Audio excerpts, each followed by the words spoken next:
ओम नमः शिवाय। ये शिव जी का विशेष मंत्रों में माना जाता है तो बहुत छोटा और बहुत सरल मंत्र, मगर इसे मंत्रों का राजा भी कहा जाता है। प्रश्न ये उठता है कि ओम नमः शिवाय बहुत से लोग, बहुत से साधु संत, बहुत से ज्ञानी, बहुत से शिव के जो बहुत बड़े बड़े भक्त हैं वो कहते हैं कि ओम नमः शिवाय ये जो मंत्र है आप बार बार अपने मन में रिपीट करते रहिए, बोलते रहिए। जब भी आप खाली बैठें तो ओम नमः शिवाय का आप जाप की तरह आप बोलते रहिए, या किसी से आप मिलें, मुलाकात करें तो नमस्कार और हाय हेलो के स्थान पर आप ओम नमः शिवाय बोलें। तो क्यों बोलें, क्यों बोलना चाहिए, इसी के संदर्भ में मैं श्री योगी प्रमोद जी महाराज आप सभी लोगों को प्रणाम करते हुए ये बताने जा रहा हूँ कि ओम नमः शिवाय बार बार क्यों बोलना चाहिए। ओम नमः शिवाय जो सभी मंत्रों का राजा कहलाता है, वो सिर्फ एक मंत्र नहीं है।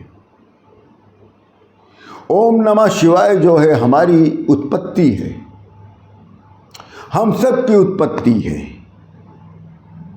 ओम नमः शिवाय जो है वो हम लोगों के जीवन को एक पहचान देता है। ओम नमः शिवाय का जो ओम शब्द है हमारा जो निराकार रूप है उसको दर्शाता है।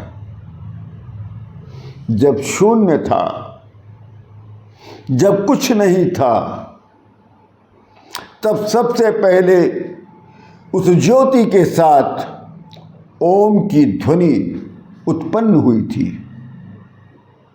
वो ध्वनि यही दर्शाता है कि तुम ज्योति हो, तुम निराकार हो, तुम ही अनंत हो। ओम नमः शिवाय तुम्हारे साकार स्वरूप को दर्शाता है। ये जो मंत्र है नमः शिवाय, ये 5 तत्वों को प्रदर्शित करता है। जो पंच तत्व कहलाते हैं इन्हीं को ये दर्शाता है। नमः का जो न शब्द है वो पृथ्वी तत्व है, और नमः का जो मा शब्द है वो जल तत्व है, और शिवाय का जो शि शब्द है वो अग्नि तत्व है, और शिवाय का जो व शब्द है वो वायु तत्व है, और शिवाय का जो य शब्द है वो आकाश शब्द है। इस प्रकार नमः शिवाय जो है 5 तत्वों को प्रदर्शित करता है। नमः शिवाय जो है ये हमारे 5 शरीरों को भी दर्शाता है। नमः का जो न शब्द है वो हमारे शरीर का अन्नमय कोश है। नमः का जो मा शब्द है वो हमारे शरीर का प्राणमय कोश है, और शिवाय का जो श शब्द है वो मनोमय कोश कहलाता है, और शिवाय का जो व शब्द है वो ज्ञानमय कोश है, और शिवाय का जो य शब्द है वो आनंदमय कोश है। इसीलिए नमः शिवाय तुम्हें याद दिलाने के लिए है कि तुम अब ओम तक की अपनी यात्रा को पूर्ण कर लो।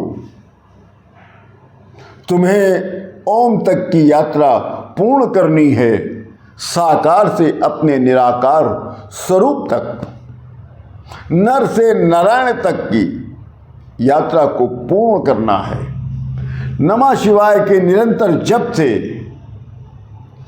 हमारे तत्व जो हैं वो बारंबार शुद्ध होने लगते हैं, हमारे बुरे कर्म, पाप कर्म कटते हैं, और हमारा जो मन है वो पवित्र होने लगता है। क्यों? क्योंकि शिव में विवेक, शिव में वैराग्य, दोनों में संपूर्णता में समाविष्ट है।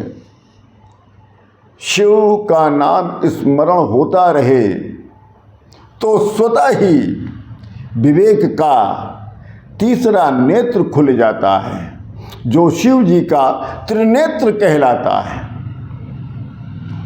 साथ ही अंतश्चेतना दुर्गुणों को दुष्प्रवृत्तियों से विमुख होकर वैराग्य की ओर अग्रसर हो जाती है। इसीलिए कहा गया है, शिव ही सृजन है और शिव ही संहार है।